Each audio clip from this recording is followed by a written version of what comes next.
love all that stuff. So we're going to go on to our next segment here called Plug or Unplug. It's a real fan favorite. If you don't know, and for new listeners who don't know, this is where I say a plugin or gear, and you tell me if you love it with plug, don't love it, unplug, and the fun one is bypass or make inactive if you've never used it. Okay. And we can kind of just go from there. All right. So it's funny. I didn't know too much about your workflow before I had these plugins on here. Funny enough, the first one is X-First Serum. Oh yeah, plug, obviously. That's crazy. So X-First Serum is such like the people, I'm assuming like yourself, who know how to use it, just like dive in. But why do you keep going back to it? I think it's just like the workflow. It's like, I'm not great with stuff like Silent and like Diva, where you have to like, it's not as visual for me, you know, like the attack and release on all the stuff is like very visual on Serum. You can map anything to anything. It's like anything that you want to do is very easily attainable, especially when you understand like the inner workings of it, you know? And like, I've used it for years now since it's been out essentially. And and it's coming from like EDM, like learning sound design. It's like Serum is the fucking GOAT. You know? That's my one thing that I don't do that well. But I wanted to ask, because you mentioned you like to get a lot of patches for Serum. Where are you usually going for patches and stuff? I have a ton that I've collected over the years. Honestly, I love Splice for it because like I feel like the presets search function on Splice is pretty underutilized. Yeah, they're getting better. They're amazing. And like, you know how like back in the day in Splice, every preset used to play like the same stupid like MIDI progression. Like they have their own ones so you can actually tell how it sounds. It's like, okay, what are you actually doing? Yeah, exactly. But I think there's a lot of great ones on Splice. And it's really cool too, because like the way like I'll use Serum presets, like I'll go to the preset browser page and then I'll sort by like date added. So like when you download one from Splice, if you have it like linked up correctly to your Serum, it's just right in there. It just puts it in there automatically. There's no like installation. Like it works seamlessly. It's fucking awesome. That's the one thing that's like I have to do it and put it in my Serum folder. Yeah. It's a whole fucking thing. Let's check that out. Okay, next plugin I want to talk about is Isotope Nectar. If you ever used that one. I don't know how to rate this one. I'm gonna give it a plug because it's like a great plugin. I don't use it though. Yeah, that's like I think it works great for a lot of people. I think it's great for a lot of like early producers or artists / singer-songwriters who are like making their own demos. Yeah. You know what I do use it for that I think is actually really functional is the harmonization function. Oh. You can add really cool harmonies, even if it's like I'm not the best at like singing a harmony back to a vocalist. Right. Because I have a terrible fucking singing voice. But like a lot of times if like a vocalist is having a hard time like finding the harmonies, it's fun to just put that in and play around with them. And like you can solo the voices and like it can help them like think of new harmonies. Yeah. I think that's the coolest feature about it. My favorite feature on Nectar is the auto leveler they have. Oh. Where it's like basically I'm a big clip gain proponent. Yeah. But it's like for day of bounces where it's like, okay, I know I probably eventually have to clip gain this vocal, but I can just throw that on there. You know what I've been doing for that? In Melodyne, you can highlight all in. Yes, Melodyne is really great at it too. Yeah. Was one better than the other that you found? They both have their advantages and disadvantages. I find that the auto leveler... it's not like a rider, is it? The one in Nectar? It's very similar to a rider. Okay. It's basically what it's doing, but it's able to find S's and consonants a little bit better than I feel like the other ones are. Huh. So for that, I like to use it for that. I used to have it on almost every like backing vocal where it's like, cool, I just know this is like auto leveled and can just do the thing. And I will still do that sometimes, but now I just like normalize it for you to like a specific output you can gain? Set it to whatever you want. Okay, I've been looking for a plugin like that actually because like with my workflow and like my template, I try to touch as little as possible just to keep everything moving fast, but I want it to sound really good. Yeah. And like I have like a default vocal chain that I always reach for. And I've been trying to find a way to normalize whatever the incoming signal is so I don't have to adjust input gain and all that stuff. Okay. This will do it. So you can say like, oh, I want it to be at like -8 or -10 or whatever. Okay, sick. It'll do it. It's really good for that really actually. Cool. Next plugin I wanted to talk about is the Neural DSP, like their amp sims. Do you use those at all? I do. I use Archetype a lot.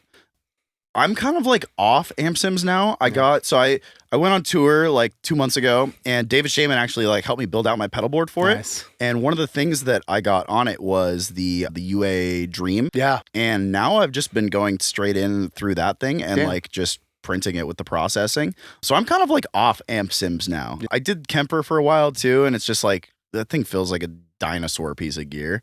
The UA Dream is like 4 fucking knobs and it sounds amazing. I gotta mess with that. And you can go deep on it too. You can like link it to your phone and shit. So I'll give Neural DSP. I'll give it the plug, but I prefer the UA. Next plugin. I'm curious if you've used this one. It's based off an actual unit, but I'm going to talk about the plugin version, Mixwave's CA70S preamp. Bypass. Never heard of it. Yeah, I didn't use it until previous guest Ahmad Royal. Huh? You know Ahmad at all? Of course, yeah. Yeah, Ahmad was on the pod and he told me about it. He's like, yeah, I'm using this like plugin, and it's based off this like preamp from I think the 70s or 80s, something like that. And it has this like low and high boost thing. Huh. It just like does a thing. It's like I put it on my mix bus once. It's really nice. You put it on your mix bus. There's a couple. I've done it once, and I was like, "Ooh, it's doing a thing." I wouldn't use this all the time.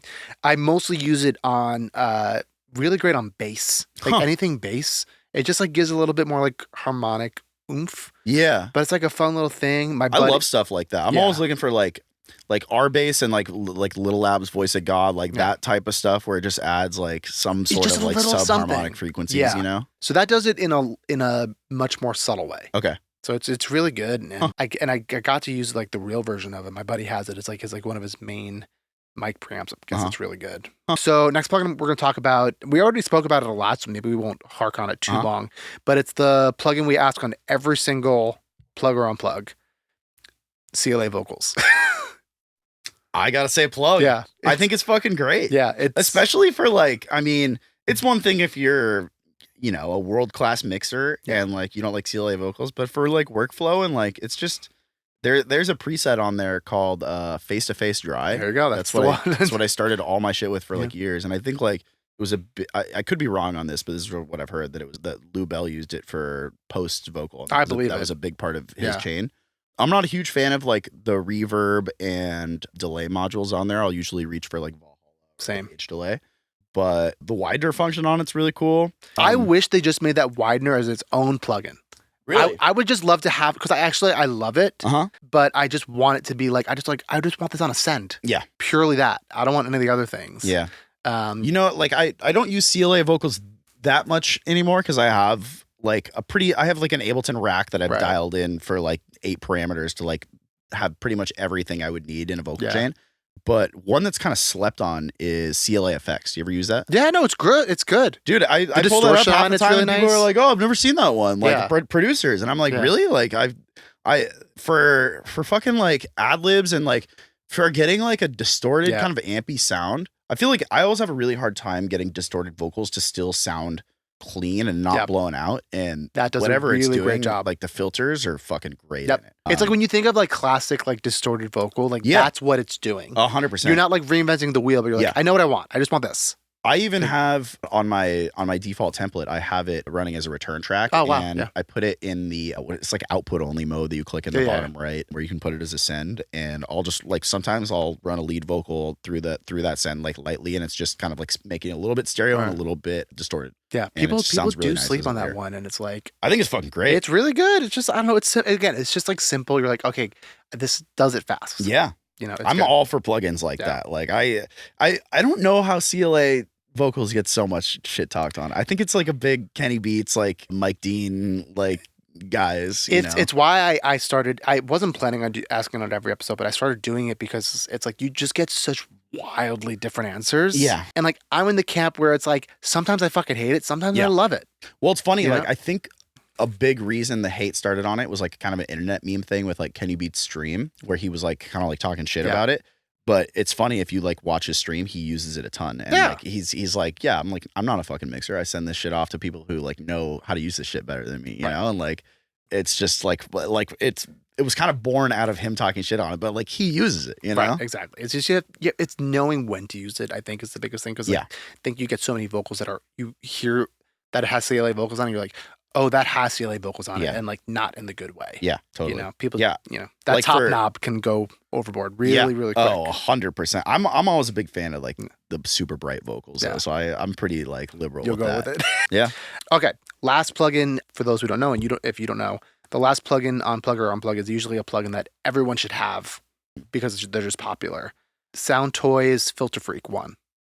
I've used it. I think like the movement presets are pretty cool. I don't think it's an essential though. No, I agree. It's I've never really understood the utility of it. You know, it's like one of those plugins that's like there, and like every once in a while when I'm like, this loop kind of sucks. Like, how do I sauce this up a little bit? I'll fuck around with like the like movement presets, but it's definitely like not an essential. I'm only using Filter Freak because, especially on Pro Tools, it's just like such an easy like, oh, okay, I want to like automate a filter. That's crazy that that's what you have to do in Pro Tools. Like, well, no, they have like the thing where it's like I can also just, you know, do it as it's playing, like automate it. Like, yeah, no, there, totally. But like, it's just it's, like the fact that there's no just like simple like auto filter type thing in Pro Tools is crazy. It's really annoying. But so that's mostly what I'm using it for. It's like, yeah, it does the thing. I would have never like bought it by itself, but because like, again, most people are buying the Sound Toys bundle, which is great. Oh yeah, it's on sale. Well, not when the episode drops, but this week it's like Black Friday week, so it's big plug-in buying all week. I have a couple things in like shopping carts where I'm like, all right, do I pull the trigger finally? Anything good? You know, I just bought this. You ever heard of this company called Soundpaint? They make mostly instruments, and there was like one that they made just like disco strings that like it's kind of been on my radar for a while. Yeah, and I finally pulled the trigger because I was like doing a track for kind of like a Dua vibe. And someone's like, oh, it'd be cool. We get disco strings. I'm like, all right, I guess I'll buy it now. Is it a standalone plugin? Or is it like a Contact thing?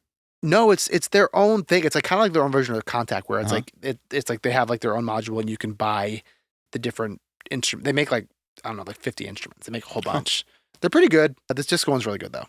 I've searched long and hard for disco strings and never found anything good. So this is the best of them. It's still like not perfect, but like you can really get deep. It has like a bunch of like runs and like, it's called Soundpaint.